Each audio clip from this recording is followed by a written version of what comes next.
encore une fois cant ak ngërëm ñeen la yéen ñi nga xam ne yéen ñuy suivre à travers nos différentes plateformes Sénégal 7 travers YouTube Twitter Instagram ak lu ni mel tey nag mu dëppoog li nga xam ne moom mooy aljuma 19 juillet 2024 ñu nekk génn ci at bu bees nekk ci at bu bees di at bu musulman dugg ci beneen at ñi lay ñaanal ñi nga xam ne tey yéen ñuy déglu amuñu woon occasion daal leen di wax Tamxarit mubarak ñu jàpp ne cere bi maanaam ñoom genre sama waa ji nga xam ne moom la ma invité tey xam naa ne cere ji xaw na ko gaañ mais si loolu noonu tamit laa nuyoo ñu nekk biir bitim réew ñu nekk si biir réew mi di safoo di ndamoo li nga xam ne moom mooy site Sénégal 7 tey encore une fois ma am mbégte contentement woo ki nga xam ne tey yàgg ngeen ko miin si kër gi muy ki nga xam ne moom mooy Mamadou Gueye l'original nekk li nga xam ne moom mooy président du mouvement Génération Originale nekkoon également si Bougane si ay jamono suñu borom ak ay dogalam mu ber yëfam di def li nga xam ne mooy wàllu social ak lu ni mel Gueye Mamadou Gueye ñu ngi lay nuyu. ñu ngi lay fay bu baax Matar Cissé di contacté waa si kër gi wax nga ko sama kër la. Sénégal 7. di nuyu téléspectateurs yëpp vraiment di kontaan teewaay fii di préciser que mouvement bi ma yor ça fait 12 ans. moo jiitu ay gëm sa bopp moo jiitu yëpp. voilà donc dañu delluwaat buum ca mboy bi rek. naka Tamxarit bi mbaa ça s'est bien passé avec la famille. bon c'est vrai que Tamxarit bi passé nañ ko ci jàmm. mais ci jour Tamxarit bi lañ ñëw 4 heures du matin jóge tournée. pendant presque 11 jours ci Saloum beex Kolda. donc sonnoon trop mais bon ça s'est très bien passé dans l'ensemble. ça s'est bien passé. xam nga sama général nag madame Guèye dafa mën cere. am nga ci droit su la neexee. si loolu la ñuy jàll leen wax lu ñu war a waxtaanee bokk na si li nga xam ne moom mooy conseil des ministres bi nga xam ne démb lañ ko amal di alxames au lieu de mercredi si comme ni ñu ko doon tàmmee di gis si calendrier républicain bu Sénégal lu si gën a fës bokk na si ay nomination lu toll si 81 nomination si ay postes ay direction ak li nga xam ne moom mooy conseil président ay PCA ay DAGE ak lu ni mel ak waxtaanee li nga xam ne moom mooy contrat terre bi nga xam ne El Malick taxaw na du baaraam ne foog ñu daal di yéey yàbbi si mbir yi daal di koy négocier ba Sénégal li nga xam ne mooy askan bi daal di si mën a gis li nga xam ne mooy seen bopp la sortie de Mimi Touré également la sortie récente de ki nga xam ne moom mooy Bougane duñ ko bàyyi ak yeneen faits divers yi nga xam ne si actualité bi lay bokk Gueye loolu lañu fas yéene waxtaanee mais bu si njëkk rek dañuy jàll si li nga xam ne moom mooy poñ bu njëkk mooy les nominations qui ont été faites Thiendella Fall à la DGE ñu ñëwoon ko couvrir gis nañ coono bi ay def di doon dund. ñu daal di koy wàcce indi ki nga xam ne moom mooy Birame Sène également ki nga xam ne moom mooy Fera ñu gis ne am na Atoumane Diagne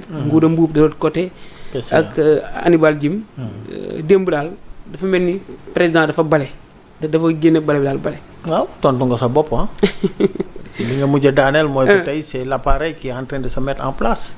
C'est normal actuellement ñu ngi ci phase nomination pour que quand même équipe bu bees yu mën a toog complètement et c'est ce qui est en train de se faire maintenant ku mel ni Birame Sène vraiment nga xam ne ñun ñi nekkoon ay mandataires xam nañ ko xam nañu aussi capacité am il est très très bon macha allah donc moom aussi poste bi ñu ko jox vraiment mu jiite DGE c'est très bien Ngouda moom ñëpp xam nañ ko donc je dis encore une fois c'est l'équipe qui est en train de se mettre en place comme ni nga ko wax rek bale la il faut ñu bale lépp mu set et puis ñu mën a jublu nañ ca ci liggéey bi mais ñu gën a densifier liggéey bi mais par rapport ak Thiendella Fall son cas c'est un peu spécial gis nañ ne jamonoy parrainage yi ñu ne négociateur bi couvrir démb ba ñu waxee ne dañ ko wàcce gis nañ ay ndaw yu bëri yu féetee si wàllu Pastef ñu bëri mbégte contentement la leen def ginnaaw fiche de parrainage yi nga xam ne teewoon na du ko jox ki nga xam ne mooy Ayib Daffé pour la candidature de Ousmane Sonko.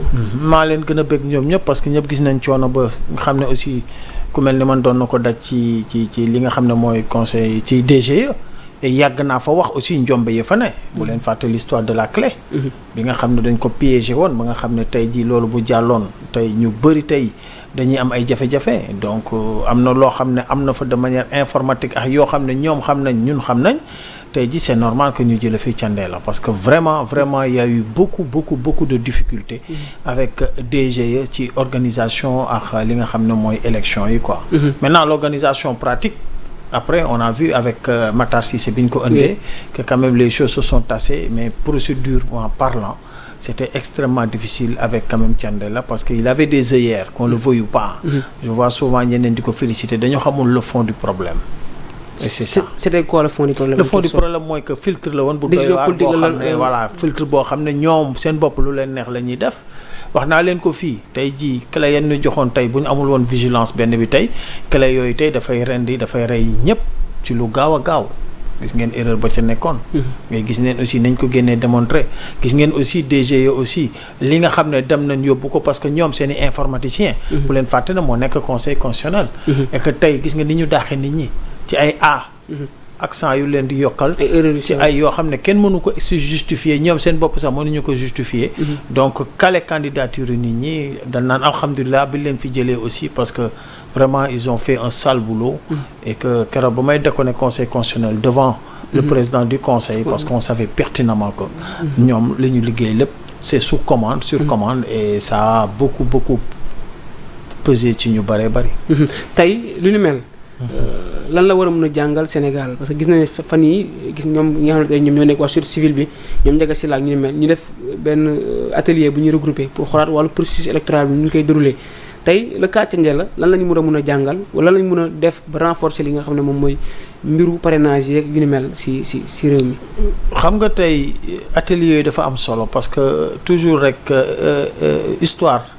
mooy tax nga am expérience li ñu dund bi passé mooy tax tey gars yi xam nañ parce que ñun yàgg nañ ko yuuxu te experts yi nga waxee aussi yàgg nañ ko yuuxu mais dañ ci mënul woon dara aujourd'hui c'est le moment quand même d'assainir quand même secteur boobu ba nga xam ne tey bu ñu dem élection Sénégal dañuy nekk ci jàmm comme dans les autres pays waaw donc dañu une grande démocratie nekk dafay tax tey jii outils yi nga xam ne moom la ñuy utiliser pour ñoŋal suñu démocratie ñu assainir ko parce que lii fi xewoon du jàmm moi je suis en phase pour que tey jii ñu xoolaat paramètres yëpp pour que sénégalais bu remplir les conditions mën a bokk ci ay élections sans pour autant ñu naan dañ koy téye wala duñ ko téye c'est pas normal et il y a de ces filtres qui n'ont aucune importance ça je le dis ou bien nañ koy tëggee nañ koy defee moo baaxul waxoon naa ko ci parrainage bi ma ne leen ils l'ont fait sciemment quand aujourd'hui au conseil constitutionnel on s'est retrouvé avec presque 200 candidats yoo xam ne tey dafa bëri woon trop en fait dugal nañ leen ci tirage te da ngay gis bi ñu demee ba au fond am ñoo xam ne amuñu caution attestation bi am na ñoo xam ne tey ji amuñu parrainage ay 100 et quelques parrainages la ñu am na et cetera alors que suñ ko dëppoon tey mooy gën a yomb d'abord la caution déjà le dossier du candidat permet aussi de régler beaucoup de problèmes au conseil constitutionnel. Après le dossier du candidat su matee lépp normal ñu jox la kayit nga dem CDS pour fay la caution. ñu bëri aussi duñ jàll ci loolu et c'est de manière naturelle spontanée maintenant boo jàllee ci loolu nag ñu jóg la jox fiche parrainage. c'est-à-dire que ñoom ñoo ko dëppoon nañ ko dëppoon. pour indi si jaxasoo boo xam ne tey jii day indi ay jafe-jafe et c'était l'objectif boo xam ne ñoom ñoo ko defoon ñi fi jóge maintenant c'est très simple il y a pas à chercher de midi à 14h il faut renverser la roue pour que tey jii ku war a bokk rek bokk. maanaam ku defoon safaan rek ñu teggi la. non dañuy renverser roue procédure. changer lépp c'est-à-dire que tey jii yow boo bëggee nekk candidat je parle par exemple de présidentielle. d'abord ta candidature. te ce dossier de candidature. ce dossier de candidature arrêté na ñu bari. bu ko conseil constitutionnel xoolee ba pare xam na ne dossier bi valable na ñu yóbbu la jox këyit boo xam ne mooy permettre nga dem CDS pour fay sa caution. loolu tamit caution bi tamit dina ñu yéegal ko nag parce que nag kuy ñëw laajum réew. 30 millions et quelques. dafa ndaw. dañ koy yéegal ba 100 millions 150 millions parce que affaire de réew la. soo demee nag fay foofu ñu bari duñ fa àgg day filtrer encore et c'est des filtres spontanés naturels yoo xam ne jarul coow. à partir de là boo demee ba remplir les deux conditions là ñu jóg la jox nag fiche de parrainage. bu boobaa du ñu am 300 et quelques. presque ñoo xam ne dañuy am. ñenn ñi di daw. voilà donc loolu la daal. donc mu nekkoon la page par rapport ak les nominations ci Thiendella Fall ak ñu ni mel. ñu gis également ci conseil des ministres le président de la République Bassirou Diomaye Faye. mu joxaat des directives à Birame Souleye ministre du pétrole et des mines ci li nga xam ne moom mooy contrat d'exploitation minier yi nga xam ne dañaa taxaw téeméer dañ koy arrêté. lan lay wundu. pourquoi dara lu dul respecter engagement bi ñoom ñu jëloon ñun ñëpp ñu jëloon ko en tant que anti-système parce que on avait vu que les contrats nañ ko négocier woon baaxul pour le Sénégal c'était pas des contrats B2B c'était pas aussi des contrats yoo xam ne vraiment dafay indi Sénégal au devant parce que nag yaakaar naa ne ñun ñoo moom suñuy richesse et que tey jii bu ñu toogee bay négocier c'est vrai on n'a pas la capacité d'explorer et d'exploiter le pétrole mais aussi il faut que quand même ñun aussi ñu gis suñu bopp que le pourcentage bi nga xam ne Sénégal mu ngi ko ciy jële mu nekk loo xam ne quand même xel mën na ko nangu par conséquent on est dans l'obligation aujourd'hui de renégocier ces contrats pour l'intérêt du pays parce que on va tout droit vers une transformation de ce pays loolu la ñu jaay ñëpp. loolu la ñu wax. gëm nga ko tey ji buñ ko gëmuloon duñ ci xeex. est-ce que cela est possible par exemple la durée également. ça compte. ñaari mandat est-ce que xaj na si. non vous savez mbir mi moom àddina moom xëyul sotti da ngay liggéey fi nga war a yam. boo paree ñeneen ñi continuer moo tax ñu ne l'État est une continuité. et que tey pourquoi c'est possible dans les autres pays qui se sont développés. te ñëpp xam na ne tey jii ñun fi ma jàngee par exemple ñu doon booleex tubaab yi à l'époque programme français programme sénégalais ñu doon bokk benn classe mais tubaab yi da leen doon dominer bu metti pourquoi mu possible ci ñoom te du possible ci ñun tout est histoire de mindset. tey jii ñun buñ ko gëmee dañuy dem parce que on a tout pour se développer yàlla nàkkal nañu. sur tous les plans. c'est à nous de prendre nos responsabilités et de se battre pour changer la donne. et pour ce faire il faut que les Sénégalais s'unissent autour de l'essentiel. qu'on évite ces politiques politiciennes qui tendent aujourd'hui à retarder le pays. à mettre brouhaha bu dul l'opposition nañ ci ñëw incha allah. waaw moom laa la wax tey nañu concentré wu ci lii fi ne. lii fi ne mooy. dañu jóge ci ay situations yu métti xeex surtout la jeunesse. ba accéder au pouvoir. tey il faut qu'on se concentre sur l'essentiel mooy changer ce pays on a tout et pour ce faire il faut que le Sénégal ou le Sénégalais lambda se considère plus fort que l'Américain plus fort que le Français plus fort que il faut que ñu gëm suñu bopp le sénégalisme et loolu buñ ko jiitalee yaakaar naa ne on peut déplacer des montagnes mais par rapport à l'exploitation dama fa dis tuuti rek ñu gis ne dëkk yu am pétrole yu bëri le président qui nous a rassuré d'ailleurs même avec l'entretien bi mu doon def avec nos confrères des journalistes au palais de la République mu doon une première lu am solo si ay kàddoom ñu gis ne li nga xam ne moom mooy wàllu pétrole beeg gaz beeg yu ni mel am na lu muy jur mais moom mu ne Sénégal jarul ñuy tiit ci loolu noonu maanaam le syndrome du pétrole ak du gaz waaye si yooyu noonu ñu def taxaw seetlu si li nga xam ne moom la pétrole mun a jur dëkk yu koy exploiter Sénégal amaguñ li nga xam ne moom mooy cette capacité bëreeguñ ñu formé si wàllu bi tey suñu bëggee impliquer la jeunesse par rapport à ça ba gouvernement bi yenn outil la war mais attention jeunes yaa ngi formé sur les métiers du pétrole mais amuñu outils yi du dara lu dul ces installations là qui coûtent et puis bon recherche yu beex détails yooyu soo ko trouver aussi exploitation je crois que ça c'est en place maintenant ce qu'il faut au-delà de nos jeunes qui sont en train de se former j'ai vu des diplômés j'ai vu même des experts pétroliers ñoo xam ne même fa may liggéey fa la ñu jaar seen ndaw jàng dem nekk tey ay experts di bind ay livres le Sénégal a toutes les ressources nécessaires maintenant ce qu'il faut il faut que état bi aussi mu xeex pour mu am transfert de compétences pour que ñooñu tey yor pétrole bi di ko exploiter ñu importer seeni connaissances pour que connaissance yooyu tey mu mujjee si suñuy ndaw réew mooy transfert de compétences je crois que loolu bu ñu ko defee rek dans un avenir le Sénégal pourra lui-même assurer tout ce qui est la chaîne de production du pétrole. defal lépp boppam. voilà par rapport ak terre bi gis nañ ne Banque mondiale tamit lépp ci conseil des ministres bi la parce que dañuy bëgg démarrer par rapport les termes économiques yi nga xam ne moom moo soxal réew mi balaa ñuy dugg ci yi nga xam mooy le cadre politique. gis nañ tamit ne terre bi am na ay firmes internationales yoo xam ne tey dugal na seen xaalis Banque mondiale Union européenne yu ni mel. tey nguur gi taxaw ne dañuy xool lu ñu renégocier li nga xam ne mooy sa contrat bañ li ñu daloon ci autoroute à péage ak l'ancien régime Abdoulaye Wade dal ñu. c'est tout à fait naturel et normal. maintenant mooy li ma wax rek autour du président autour de ce gouvernement il y a des experts yoo xam ne tey jii xam nañ ba carrément contrat yi jàng nañ ko lëmbal nañ ko. s'il y a des clauses d'intangibilité xam nañ ko su fekkee ne tey on peut renégocier les contrats xam nañ ko et s'il y a cette possibilité de renégocier pour le Sénégal il faut le faire. et ça aussi je crois que lu ñu jaay Sénégalais yi la. moi je dis encore une fois dès qu'il y a cette possibilité de renégocier parce que ñi ngay wax ñëpp ce sont nos partenaires. au développement donc c'est normal que tey jii bu ñu tegee.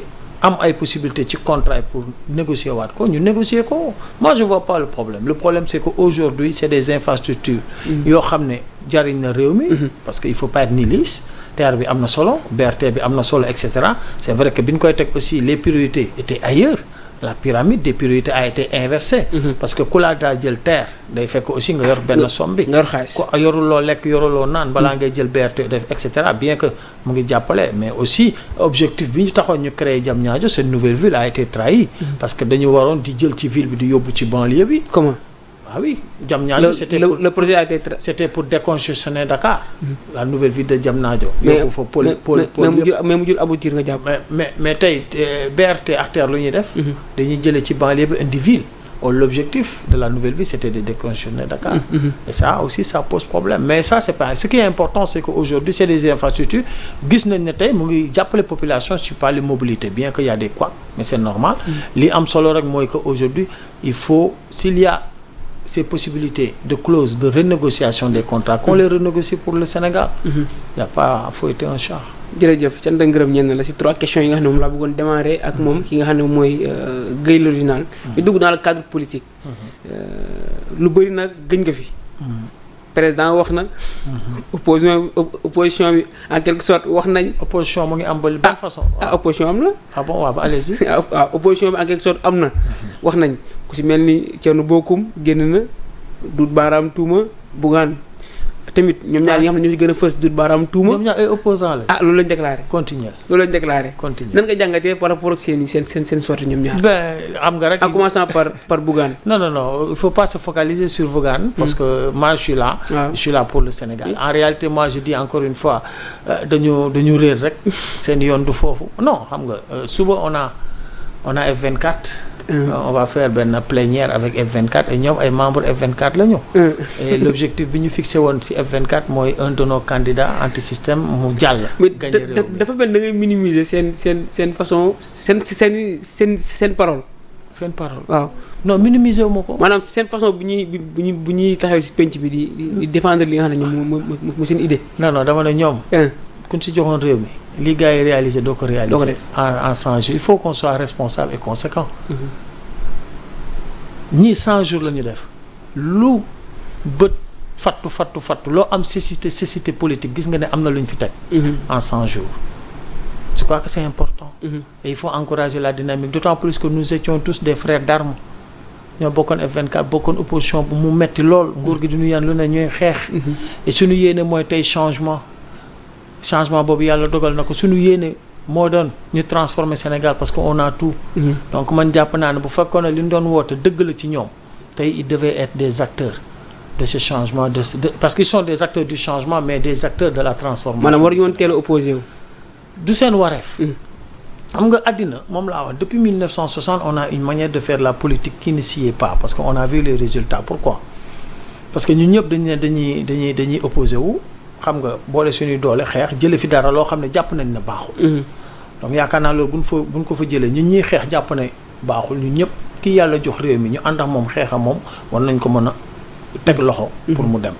mais le fauteuil du mois. le mois rek bu dul man dara du baax. mooy utile ñi ñu fal ñii non dama leen war a xeex alors que ñoo bokkoon combat bokkoon ay idéologie bokkoon ay principe. muy métti lool si ñun. comprendre que dama leen war a xeex pour ñu jóge fii pour man ma toog. loolu yaakaar naa sa bopp moo la gën a yitteel mais pas réew mi. moi je crois pas à cette opposition naissante là parce que man jàpp naa ne ñii di agité yëpp ñu bëgg ko ñu bañ ko tey mënuñu feesal seen salon. kenn ki si ay kàddoom dégg nga mu ne 54% yi nga xam ne président am na ko moom daal dina si participer.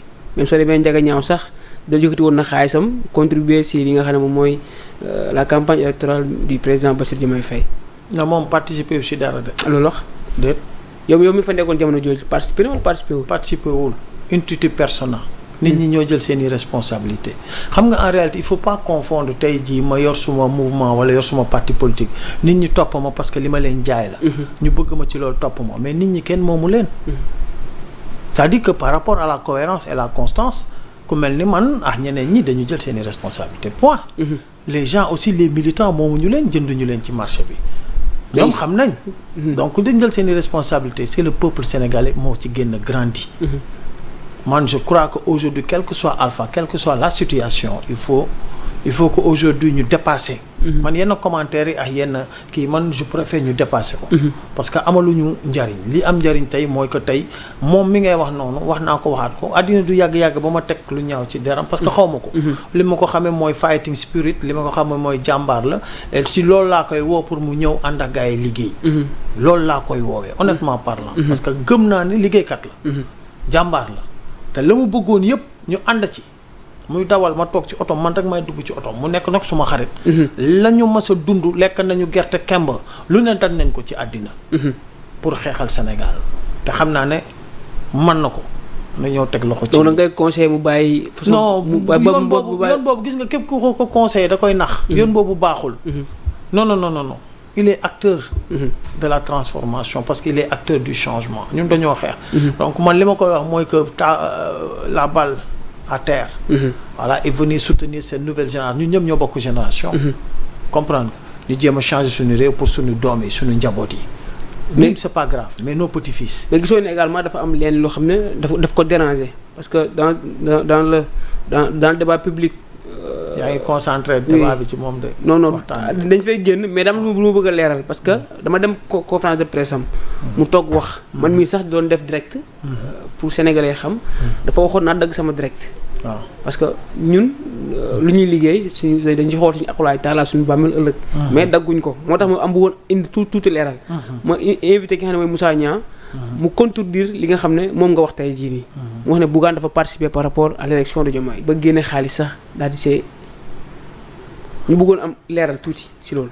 non man awma ci benn leeral moi je perds pas mon temps sur ça nga baal ma sama xarit nga nag non c'est-à-dire il faut que ñu ëpp il faut que ñu ëpp le Sénégal est dans un tournant très décisif que aujourd'hui suñ ko ratee rek suñu njaboot yi suñu doom yi suñu sët yi gisuma leen mbaaw il faut que gars yi détails yi nga xam ne ñu ngi ci nekk nii ñu pousse ko quoi et que tey képp koo xam ne vraiment am nga xel mu sell am nga xalaat nga ñëw jàppale Sénégal et de tout bord même dans le Benno Bokk Yaakaar il y a des cadres il y a des gens qui ont bien travaillé pour ce pays c'est des gens qu'il faut laisser à leur place ou bien c'est des gens qu'il faut rappeler pour travailler pour le Sénégal aujourd'hui vraiment man loolu laay ñaan et l'appel aussi est lancé à la presse que vraiment on se focalise plus sur ces détails là di bis bi di waxoon na lii la def nii di promesse la joxe woon jël engagement ça ne nous mène à rien du tout nañ booloo quoi nañu booloo moi je préfère une opposition nag mënul ñàkk mais ak ñi war a opposé wu une opposition saine une opposition constructive une opposition boo xam ne tey jii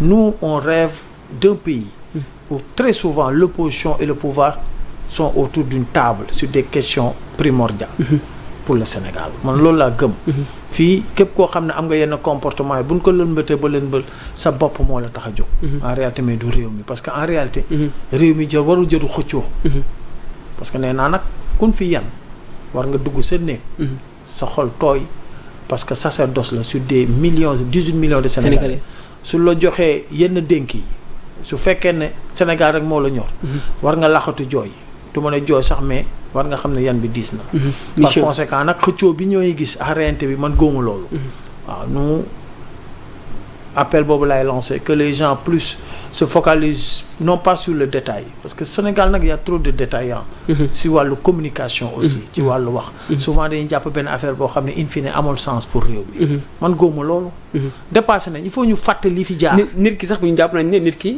benn penseur philosophe day wax ne Kocc wax na ko si ay téeréem maanaam nit ki mun nga opposé ak moom mais terewul si ay idée waaye terewul da ngay war a mën a liggéey ak moom lan mooy sensu opposition la quintessence même de l'opposition c'est quoi c'est que yow da nga nekk nii ma nekk nii yow da ngay def pouvoir man may def opposition mais man sama opposition bi may def en réalité la quintessence ñun ñëpp ñoo bokk jëmukaay de li ñu bëgg mooy réew mi baax je m'oppose parce que jël nga peut-être décision boo xam ne jàpp naa ne baaxul gënul mais yow décision boobu jàpp nga ne baaxul gënul yow li nga yaakaar ne moo baax et cetera mais teg ko au service de la nation et c'est aussi simple que ça et foofu la nit ñi di gën a bëgge foofu la nit ñi di gën a xam ne kii vraiment pays bi moo ko intéressé je prends l'exemple de l'accident bi amoon à 6 kilos gis nga na mu méttee woon ñun ban ma nekkee ci gëm soob génn woon nañ proposition yoo xam ne état bi fi nekkoon bi mu ko appliqué ndam lañ ci jële mooy ñu transporter rapidement blessés yi sonn en hélicoptère c'est ça qu'on attend une opposition elle peut être saine moi je vois que aujourd'hui lii kat li ngeen di appliquer nii man en tant que opposant jàpp naa ne baaxul mais du fi nekk di dénigrer di def di yàq non moi je fais quelque chose de responsable jàpp naa ne li ngeen di def nii am na insuffisance man kat lii moo nekk suma programme lii moo ci nekkoon te programme bi sénégalais yi laa ko yéene woon jàpp naa ne lii buñ ko ci jëloon jaru sax ngay def conférence de presse mën nga ko jël nga jox ko les gouvernants wala nga yokk leen xalaat am élégance un peu am élégance mais xoolal tey conférence de presse yi nii gis waaw ba bëri na affaire xale affaire bambin quoi toog di sànni xeer non yaa fi waxoon lii yaa fi defoon lii et cetera le contexte a changé les hommes ont changé ok piédestal bi ñu taxawoon bii bokkul. ñoom ñooñu di def conférence di yuuxu wax dëgg fa yàlla ku nekkoon tey ci position gars yi tamit la nga waxoon yëpp. parce que y a les réalités du pouvoir qu'on le veuille ou pas. il faut les réalités du pouvoir. non xam nga boo toogee. wax yenn wax yi. soo ñëwee au pouvoir déjà 100 jours dafa ndaw.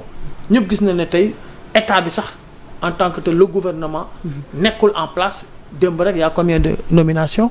81. donc teel na dañu may gars yi ñu toog. gars yi naan poste yi dañ ko jox waa Pastef ci bëri. ñi naan ñu ko jox mu mel ni yaa ma neex lañ def de l'autre côté. ñoom ñoo wax loolu. non parce que ñoom ci yaama naqare lañ bokk. non c'est aussi simple. ça va c'est un nouveau régime. qu'on le veuille ou pas qui place ñi nga xam ne yaakaar nañ ne ñoon la mën a àndal pour transformer le Sénégal. li ci am solo rek mooy que képp ku ñuy placer nangu nekk koo xam ne am nga compétence. et que jiital nga réew mi. loolu moo ci am solo. les interprétations là non moi j'ai vu beaucoup de gens yoo xam ne personne ne les connaissait même. ils ont été nommés parce qu'ils ont les compétences et ce sont des fils du pays. moom laa wax il est trop tôt di xalaat ay opposition yi mooy picc buy naaw say dunq di naaw yaa ngi naaw mais dunq yaa ngi rot amul sens. parce que opposition bi ma gis mu jóg. boobu moo téye woon ci gars yi ñu ñëpp ñu téye di xeex. ni ñoo doon xeexandoo. kon lan doon xeexandoo donc am na lu ci sincèreul. bu fekkee ne lan doon xeex dafa sincère. ñii di yuuxu tey jii dañu waroon nekk ci sook li nga xam ne ñoo téye résultat bi parce que résultat bi ñu ñoo ko bokk. ñoo ko moom. c'est-à-dire que y a une certaine contradiction qui aujourd'hui dafay wane carrément ñi seen positionnement. donc mooy li naan bukki bu muuroo deru béy. le cas Thierno Bocoum. non Thierno moom sama waay la sama xarit la ñoo nekkandoo conseil municipal Parcelles. am na droit Thierno dañ ne la nga jàpp ci lii teg ci loxo.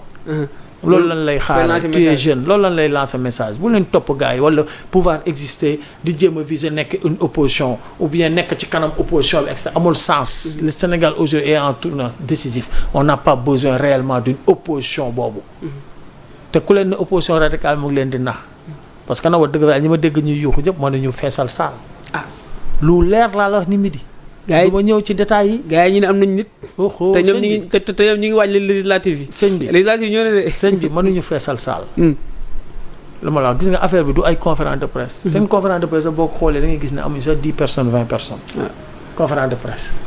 non du foofu. ce sont des acteurs de ce changement. ils doivent être des acteurs de la transformation et loolu mooy constance et cohérence et loolu mooy continuité boo defee mat. danaa le prolongement par continuité. loolooy prolongement par continuité si ñiy jàng mathématique. voilà. kon daal da nga koy woo mu ñëw daal rejoindre. dama ne cette jeunesse là bi ma gis. waxuma ñeneen ñi de. ñi nga xam ne ils ont trahi le peuple depuis. mais jeunesse bi nga xam ne ñun ñoo bokkoon combat muy métti ñuy bàyyi suñu yëpp di nas di noddi muy métti ñuy def ay manifestations lu ne ñu koy teg. jeunesse boobu amul droit taxaw ne day opposé wu ci lii man loolu laa gëm. merci beaucoup parce que ñoo bokkoon fusil d'épaule. ñoo bokkoon benn yéene. ñoo bokkoon benn xeex. aujourd'hui ils doivent être quand même ñoo xam ne tey dañuy ñàkk lii fi am mais li ma yor moo baax wala buñ ma falul et cetera sa bopp moo la ñor mais du réew mi la ñor. bàyyi intérêt personnel le moi te daa demee le nous. loolu la Mamadou Gueye l'original wax di fàttali ñu ngi toog ak ki nga xam ne moom mooy Mamadou Gueye l'original président du mouvement Génération Originelle ñu duggaat ci benn pàcc. ba tey ci wàllu politique. sortie Mimi Touré bàyyi la nga naan. allez-y la question allez-y. sortie Mimi Touré mu doon une sortie musclée ongle et bec mu dut baaraam tuuma le président de la République Macky Sall. dem bay wax sax ne dafa war a démissionner ci li nga xam ne mooy poste bi muy occupé à l'APR parce que mu ngi liggéeyal ki nga xam ne moom mooy Emmanuel Macron le président français. Mais vous savez moi Mimi Touré déjà maa ngi koy féliciter ci sortie bi parce que quel que soit Alpha aussi am na yu bari yu ko dal ci ay principe am rek la ko dale waaw je crois que principe am la ko dale maintenant l'interprétation est libre par rapport ak li mu wax Macky Sall. man Macky Sall nekk fële bon moi ça me dérange pas. dérange wu ma et quoi qu'on dise aussi Macky Sall am na lu mu liggéey ci réew mi. peut-être mandat bu mujj bi moom dafa yàq lu bare. loolu jaay doole. waaw sur tous les plans même jikko yi parce que transhumance ba mu doon wax aussi. cancer politique Sénégal mooy transhumance mu jegi moo ko incarné. et que valeur yu bari aussi Macky Sall daf ko yàq. mais en tout état de cause li Mimi Touré wax il est dans son rôle aussi man bëgguma sax interpréter. parce que yaakaar naa ne gis na aussi ay embryon d'opposants yu bëgg a jóg te embryon d'opposants yoo Mimi Touré moomu man mii ñoom ñëpp. ñoo nekkoon F24 di xeex. donc moo tax ma ne la il faut que tey ñenn ñi ñu ressaisir wu. je veux pas dire le Sénégal tout entier mais ñenn ñi moom. seen place du dóor di toog di dóori xeer. fekkee ne rek dëggu nañ. et Mimi Touré li mu def aussi man jàpp naa ne continuité la ci li nga xam ne ñu ngi ko doon liggéey. ñun ñii ñëpp dañu waroon génn def ay conférence de presse. donc voilà li ma gëm ba gëm daal mooy Macky Sall fa mu nekk. lañ ko fa yan na réussir ay mission man de bu doon man wax dëgg fa yàlla fi ma jaar ci Sénégal. yaay na poste yi du ma ko accepter mais loolu décision la. mais xam nga moom li muy wundu moom li muy ragal moom au moins de xam na lenn ci wàllu politique étrangère moom Aminata Touré. que l'ancien président Macky Sall loolu noonu mun na jox des lignes directives à l'APR. rawatina li xew à l'Assemblée nationale li nga xam ne tey ñu ngi. Abdou Mbow ak ñu mu àndal ñu ngi jéem a. kon yow jàpp nga ne l'APR existe toujours l'APR existe que de façade et de nom. sëñ bi man chaque jour je reçois des responsables de l'APR des présidentes de l'APR. ñoo xam ne dañu yor ay nit. dañuy transhumer ñëw si yow. non parce que du transhumer sax parce que forme politique bi ñuy def la. kon gars yi ngi daw. ñun on est dans le social. et on est dans le développement ça fait 12 ans. am na ñu bëri ñoo xam ne tey non APR n'existe pas ça existe de façade. Abdou Mbow mu ngi taxaw di Abdou Mbow moo daan taxaw. ba APR doon APR. jamono yi moo ci gën a fës. waaw danga may déglu xam nga nag c'est vrai du ma la poser question yaay poser question mais Abdou Mbow moo daan taxaw. où sont les ténors de l'APR. et aujourd'hui chaque jour nga gis ay scandales yu génn am na bu ma lire léegi. waaw Jéggi Diop Fall. dinañ si ñëw spécial. wax ju bari jamu doon wax. ñu ngi koy saluer nag c'est une brave dame. c'est-à-dire que l'APR qu'on le veuille ou pas ça n'existe plus. et loolu ku xam le sénégalais si l'homo sénégalais si sénégalais bu lu mu xas ba bàyyi. mais du ci dellu ci waat. ku ko comprendre da ngay nax sa bopp. et ñun ñoo sonn ci forme politique politicienne bi fi daan am. et ça je lance cet appel à toute la jeunesse. à toutes les composantes du pays. on n'a plus besoin de ce type de politique politicienne boo xam ne yow du réew mi nga jiital. dañ ne jubal jubbanti. loolu ngeen wax waaw. jubbanti bi nag mooy métti gi fi ñu toll nii. li ñuy jubbanti mooy li dëng. li dëngoon ci réew mi dafa bari. moo tax yuux yi di jóge fu ne. ah oui moom laa wax démb. benn émission ma ne ko tey yow footballeur nga mu ne waaw ma ne ko boo rëqoon sa tànk ça veut dire que jubatul foxoñ nga buñ koy jubbanti looy def fu nu toll nañ dégg sa baat. jubbanti bi la yuuxu yaa nga ça veut dire que ñii nga xam ne ñu ngi yuuxu seen tooguwaay baaxul woon. da nga jàpp ne dañuy waaye ñàkk seen privilège. en déedéet du privilège nañu toogawal baaxul woon. xel nag doy na jundi doy na borom xel. jubbanti bi la. maintenant par rapport revenir ci sujet Mimi Touré. il a joué son rôle par rapport ak posture bi mu am dans l'opposition. moo tax posture boobu tamit dañ ñeneen ñi nga xam ne ñoo doon bokk di xeexandoo posture boobu la ñu waroon a am. c'est-à-dire dañoo réer te ci kanam dina ko feeñal. gëwma tamit ñuy utiliser yenn yi di jéem a langaamu foofu les marchands ambulants. bu leen nax. c'est un discours bi nga xam ne c'est un discours mitigé bi nga xam ne ñoom jàpp nañ ne. non dañuy langaamu ci marchands ambulants yi pour les récupérer or les marchands ambulants font partie de ce changement et qui dit changement aussi. changement foo jaar mu am aussi changement d'habitude et de comportement. pour l'intérêt général. voilà donc nag il faut que ñooñu aussi ñu bañ a déglu ñii di wax. parce que nañu toog nañu waxtaan nañu xool ay voies et moyens pour qu'ils ne soient plus des marchands ambulants. mais qu'ils soient des marchands sédentaires. am seen affaire yu gën lu dul ambulant. ça leur permettra d'être beaucoup plus efficaces. bu ñu déglu gars yi parce que bu doon gars yi rek ci marchand ambulant la ñuy deewee. bu doon APR. ñoom ñëpp. képp ku yuuxu di langaamu ci marchand ambulant yi ça veut dire que tu n'aimes pas le pays parce que pour construire ce pays là il faut que lépp li nga xam ne tegul ci yoon ñu teg ko ci yoon. en tenant compte des citoyens concernés. moo tax ma ne soo may defaral dara man da nga ma ciy jiital. et aujourd'hui l'appel est lancé tey. pour que ñoom ak les tenants du pouvoir ak ñi nga xam ne ñoo gérer secteur yooyu ñu toog waxtaan pour prendre des solutions yoo xam ne ñoom marchands ambulants yi duñ ci gaañu. mais ku leen di bëgg mbubboo téye ci marchand ambulant ñëw naan da leen jàppale pour sànni xeer ñi fi ne dañ leen di nax. gëmuñu leen parce que seen yéene ñoom mooy ngeen dee ci marchand ambulant. gis nañ égal ba tey gis nañ ba tey ki nga xam ne moom mooy biir APR ba tey du ma wax benn boo ko yaakaar tamante dëmm bi. ñan si bëri na fa diggante Mansour Faye Aliou Sall. frère du président. goro président. loolu yëpp day lu muy nduru xanaa li nga xam ne moom mooy. li nga wax léegi la. maanaam jàpp naa ne nguur gu wàcc. jàpp naa ne waaw yàgg ko fekk changement. man bi Abdou Diouf di daanu. fekk naa ko. bi Abdoulaye Wade di daanu fekk naa ko bi Macky Sall di daanu fekk naa ko. l'APR n'existe plus ça existe que de nom. te bés bu ñu defee législative ba pare nga xam ne l'APR n'existe plus. dina des nag ay yu ndaw yooyu mooy genre Abdou Mbow yooyu et cetera parce que non moi je te dis ce qui se passe. yaa ngi tooñ rek. non tooñu ma je dis la vérité saa bu amee alternance. parti ba nekkoon dafay jeex presque. te li ma la wax ni bind ko. c'est l'histoire. moo tax ñoom ñuy reyante seen biir. et reyante boobu yëpp ku nekk yaa ngi jéem a sàmm loo xam ne waxoo ko sénégalais yi. déggoo ma de ma répété. reyante benn bi ku nekk yéen a ngi ji parce que ba muy neex reyante wu leen de neex entre guillemets parce que waru woon a neex dafa waroon mitti. booy liggéeyal sénégalais yi di liggéeyal sa peuple day mitti. mais dafa doon neex ci ñoom. déggoo woon yi mbir mee soppeeku. ku ko bëgg dégg ko dëgg xam na ne l'APR est moribond. l'APR n'existe plus en réalité. te ñi nga génn mooy ay Abdou Mbow yooyu du ñooñu ñoo daan wax ana ña daan wax. ana les pontes. ana le lobbying ba fa nekkoon ponkali ana ñu. Abdoulaye Seydou Sow. ana ñu. on l'avait aperçu Krog biir siège APR mais daanaka duggul sax si salle bi. waaye déggoo li ma la wax xaaral ba élection législative ñëw si leen ñuy comprendre lan mooy l'homo sénégalensis et puis c'est pas important. ce qui est important mooy li ma wax rek. la constitution de ce pays parce que ils ont causé beaucoup de tort au Sénégal. au Sénégalais ñu jàll tamit si mbiru assemblée nationale. gisoon nañ le PDS bu proposer une solution pour ñu modifier leur règlement intérieur de l'Assemblée nationale pour permettre à Ousmane Sonko de tenir sa déclaration politique générale.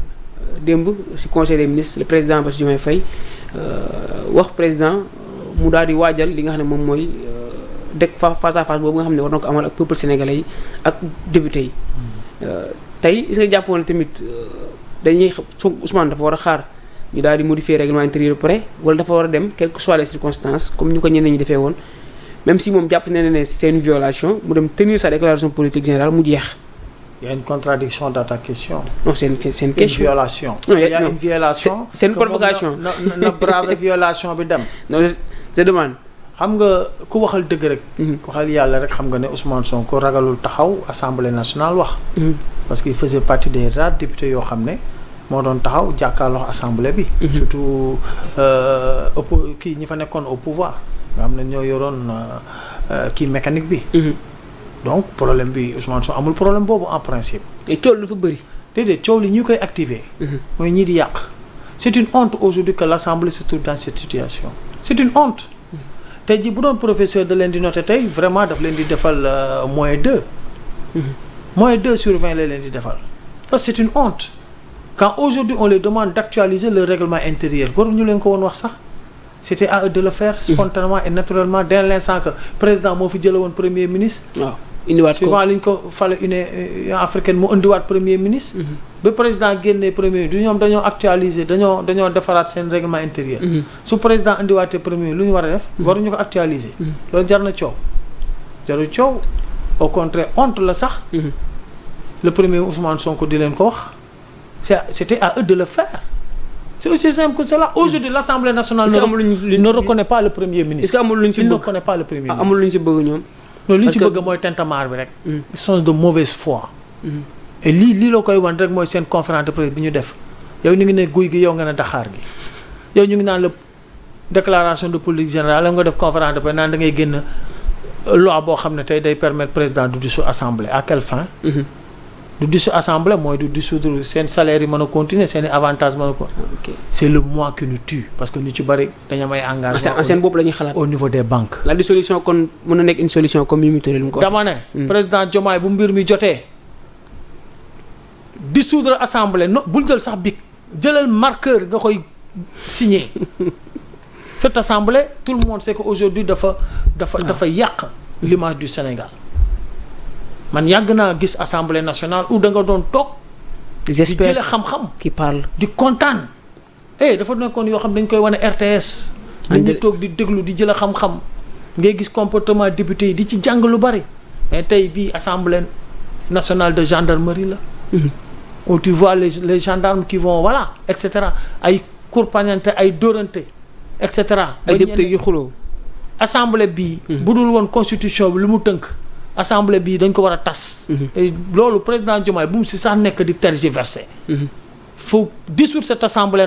nationale te bu koy def décret bi noo ko def ak feutre bu mu ko signé parce que il faut mu leer feutre la koy def y a pas cherché de médias et au président Ousmane Sonko Sénégal gépp xam nañ ne ragalul taxaw devant les députés parce que moom moo fa nekkoon rare député cundung boo xam ne moo doon jàkkaarloo gaa yëpp lu fa la ko sénégalais gën a nawee wala da nga ko fàtte bu mu fa dem gis nga man day noonu laa mel man y a pas de demi-mesure lu mu fay wut l'assemblée va être dissoute délai bi jot na lu mu fay wut après bu demee mu waxal ñan ñoom lay waxal après ñu dissoute ko quel est l'intérêt man góomu loolu quoi kon nañ ko dissoudre rapidement ñu tegaat les voies et moyens def ay élections législatives même buñ ko couplé mairie c'est bon parce que on a besoin quand même d'une certaine période kenn doo waxu élection toog benn 3 ans 3 heures et demie 4 ans kenn doo waxu élection ñu liggéey réew mi quoi en fait na ko dissoudre parce que amul li mu bëgg a liggéey ci réew mi du assemblée bi moo ko ci accompagner parce que c'est des gens yoo xam ne tey bokkuñu wax ñoom gis-gis te dañ ko mere ci pet parce que ñoo leen fi jëlee na ko dissoudre ñu xool nan la ñuy organiser rapidement des élections couplées avec les mairies et les députés bu boobaa nag avec une nouvelle assemblée premier ministre ñëw def déclaration de politicien bu leen kenn désorienté li ñuy def nii yëpp c'est pour désorienter ñoom jeexal nañ fi jógee waaye nañ ñu abal gis nañu waxtaan te dinaa leen wax dara nag mu leer seen bopp ñun mënuñoo xeex ba egsi fii di seetaan ñoom ñuy salfaañee mënul nekk on a sacrifié nos vies jël suñu famille teg leen ci ay risques xeex ba jële fi ñi fi ne avec pouvoir yi ñoon yëpp mbakke ni di rot nit ñi di disparaître ñii di laago waaw du ñu nangu ay macoppi yii toog fii duñu non duñ ko nangu ay mbóot la ñoom dañ leen di pompe ak yoo toog suñu abal ñu nous on est là pour servir ce pays pour changer l'image écornée du Sénégal et sauver nos progénitures futures amul ma dem ma ñëw. merci beaucoup Guèye Mamadou Guèye l'original président du mouvement Génération Originelle ñu jàll si beneen pàcc bi muy mbirum justice mu mel ni kàddu gi am na solo parce que réew moom jàpp nañ ne soo ko waree defar da nga ko war a dem defar si ay base solide rawatina le pouvoir législatif yi nga xam ne ay député ñoo fa nekk war a représenter li nga xam ne mooy le peuple sénégalais peuple boobu noonu lu ñu soxal bokk na si dund bokk na si foo feebaree faju mu yomb ak nga bëgg a dem voyager yoon yi baax également loolu yëpp bokk na si li nga xam ne tamit ñu ngi koy xaar si gouvernement bi bees bi waaye wàllu justice Mamadou Guèye gis nañ Ismaïla Madior tey les familles de Fulbert Sambou ak ki nga xam ne moom mooy Didier Badji saisir nañ ki nga xam ne moom mooy le juge du deuxième cabinet pour mu indi ay leeral si wax yi nga xam ne waxoon na ko dans une télévision à la place tey jàppoon ne dañ ko war a convoquer moom si boppam Ismaïla Madior mu wax lu leer si li nga xam ne mooy information yi mu joxe woon par rapport le cas Didier Badji ak Fulbert Sambou Didier Badji Fulbert Sambou je crois que kenn ki jabaram doon nañ déggante sax moi je dis encore une fois ce sont des Sénégalais des dignes fils du pays seen cas dañ ko war a élucider dafa war a leer nañ et Ismaïla Madior suivant ses propos am na lu mu ci xam donc na justice def liggéeyam c'est pas la peine ñu koy wax ca kaw a kaw di ko déedéet ñooñu seen cas dafa war a leer comme yeneen cas yi jeunes yi ñu faat yëpp ni ñu laago yëpp seen cas dafa war a leer c'est aussi simple que cela am na ñu bëri tey disparaître nañu kenn gisu leen surtout si jeunesse bi alors ña doon def loolu léegi dañ leen di bàyyi léegi nag ñu toog ne nag ñoom jàpp seen self. Di chuchoter seen i doom et cetera famille yi nekk dans le désarroi. C'est normal que justice se fasse waxuma nag ñu duma kenn ñu tëj kenn mais na leer seen bopp moo tax seen. loi bi ñu def noonu. seen loi bi ñu def d'amnistie boobu. je crois que c'est prématuré. ils savaient pertinemment que ñoom bokkatuñu. moo tax ñu def loi boobu. ils savaient pertinemment il faut que ñoom ñu protégente seen biir. man du ma ne d'accord ma ci loi boobu mais balaa ngay baale di amnistier da ngay indi la vérité d'abord. la vérité des faits. la vérité donc ni ñu indi mu leer ñu def enquête mu leer ñu xam ku nekk lan mu nga ci jouer. maintenant buy loi amnistie di appliquer loi amnistie la. mais dafa war a leer parce que ñooñu ay sénégalais lañ yor fi ay njaboot. mais loolu suñ ko réglé wul à l'avenir lan la mun a jural nguur gi fi nekk. mais impunité rek lay jur. impunité la rek. impunité la rek te ñaanuñu ko yàlla bu yooyu doon amaat day gën a metti lii fi amoon. souvent sama discours maa ngi koy wax bu ñu xool ci ginnaaw. bu ñu gestu nañu focaliser ci te li ñuy nekk suñu ginnaaw nañu servir d'exemple. et expérience. donc man loolu laa donc il faut que loolu yenn yi ñu régler ko mu leer ci boppu Sénégal et plus jamais ça ñu continuer sinon impunité rek la mooy que tey keneen mën na ko def wala ñeneen mën nañ ko def du mujj fenn parce que jurisprudence baa ngi ci ginnaaw. et c'est aussi simple que cela. moi je crois que il le faut. il faut que aujourd'hui tey jii vraiment tey nguur gi bu ñu paree réforme justice ba adopté ko avec les recommandations quand même ñu penché wu ci yenn dossiers yi aussi bien ñi nga xam ne tey ils ont été épinglés par les rapports. et ñi nga xam ne aussi tey audit yaa ngi leen di feeñal yépp. justice def liggéeyam pour que suba keneen du ko def. comme le cas Diégui Diop Fall qui aurait dépensé 30 millions et quelques sans aucune pièce comptable maanaam amul benn justification. doy na waar mais loolu. n'allons pas vite en besogne. oui. am na ku ma posé question ne ma li ñuy wax ci rapport yëpp gaa yi ci tuddee la moo tax ba léegi nguur gi bees gi deful dara man ko mënul defagum dara. parce que ñun ba ñu nekkee opposition doon yuuxu di xeex. naan justice bi dafa jeng. waaw bu ñu jàppee ni sax ñu ne pouvoir moo ko jàpp mais loolu la ñuy jéem a saafara ba pare assise de la justice yi ñu woote.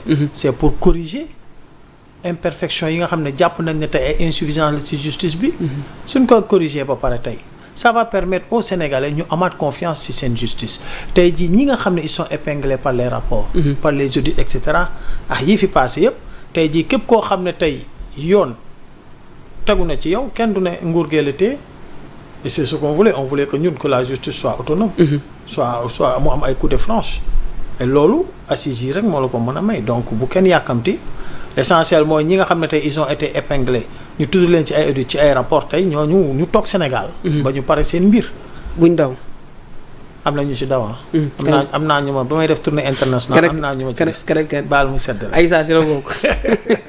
na Adji Sarr sax bon kii la rek. et puis phénomène la. parce que Adji Sarr doomu Sénégal la. doomu Sénégal la. yëngal na réew mi te ñi ko yëngaloo réew mi ñooñu ñooy vrai coupable yi. du Adji Sarr en tant que tel. moi j'ai pitié de cette pauvre fille. et que tey mooy li ma wax rek nañ ko jéggal rek parce que elle a été utilisée. machine ñi ko utiliser nag ak pouvoir ba yal leen joxoon ñu utiliser xale bu ndaw boobu ñooñu ñoo jar a waxal. merci beaucoup Mamadou Gueye ça a été un plaisir su amee kàddu goo xam ne bu nga ko yëkkati jagleel ko ndaw ñi wala jagleel ko régime bu bees bi lan lay doon. bon ndaw ñi li ma leen di wax rek mooy que ndar xëyul sotti. et dans la vie man ñi ma gën a fonk ci réew mi gën leen respecter mooy les marchands ambulants. surtout ñi nga xam ne mooy à la sauvette ñi ne ci tali bi parce que naaj bi day tàng loolu nga gis leen ñuy daw. pour benn 100 francs 200 bu ñuy am. des fois ñu jànni leen. nga gis ne moom laa leen di wax man mii di wax ak yéen tey mbuus sax jaay naa ko. waaw journal yi ni ma doy. liggéey yu metti ndànk-ndànk rek yàlla di tijji fenêtre di tijji buntu et cetera noonu la ba tey ñu toog sax di xalaat sax di jàppale suñu askan. donc bu leen kenn nax bu leen kenn désorienté y a que le travail.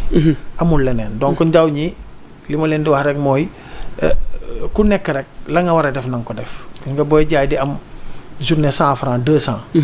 yàgg yàlla dalay fekk si am naa koo xam ne bi ñu nekkee booy danaan jóge seen dëkk ñëw di jaay crème maire yi dañ koy defal kiiwu crème mu koy jaay nawetaan. ndeysaan. aujourd'hui il fait partie des hommes les plus riches à Yoff. Yoff ay magasins yu ngand et cetera. donc jeunes yi loolu laa leen di wax bu kenn précipité wu gaal yi du solution. tey li am solo rek mooy que état bi teg politique yoo xam ne ndaw ñi dinañ mën a toog fu ñu cosaanoo fa nu dëkk. terre yi ñu jox ko de manière familiale organiser ko. ba nga xam ne tey ñoom avec les familles teg ay coopératives yoo xam ne mooy gérer tout ce qui est tracteur intrant yu ñëw. nga xam ne day am transparence njaboot yi fi suuf yi aussi bu leen ko dénkee sécuriser ko dina leen permettre ñu dugal ko ci banques yi agricoles yi am ay crédit mën a moderniser aussi seen liggéey. tey tant que moderniser yu ñu suñu agriculture def ci une industrialisation légère nga xam ne yow mi bay li nga bay yow mën nga ko transformer am ci valeur ajoutée créer emploi.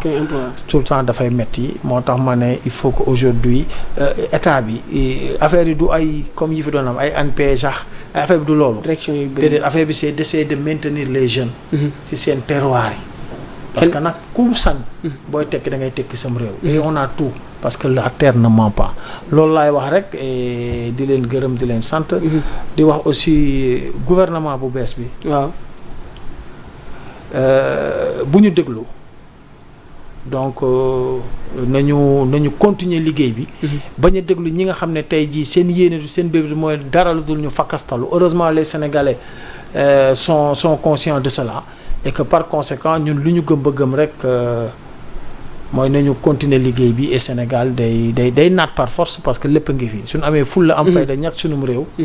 donc dina tax tey ñu mën a génn ci situation yu bari. donc cant ak ngërëm ñeel na la Guèye Modou Guèye l'original donc moom loo ma jox. non kii la woon rek mais. li ma mën a wax rek mooy que il faut que sénégalais rek ñu focus ci liggéey bi. bàyyi yenn détails yi. donc dañ ñu tàddal. parce que ñoom bu ñu sañoon tey jii ñii fi ne du ñu am résultat bu baax pour ñoom ñu ñëw toog donc qu'on se concentre sur l'essentiel. et que Sénégal jëm kanam daal. donc Sénégal jëm kanam foofu la ñuy jeexalee li nga xam ne moom mooy waxtaan bi ça a été également un plaisir comme à chaque fois nu ñu koy defee ak moom.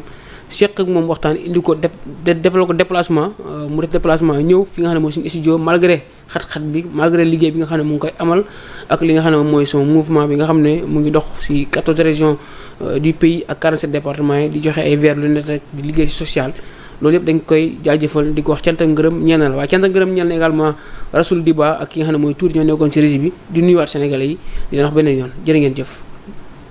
Merci beaucoup.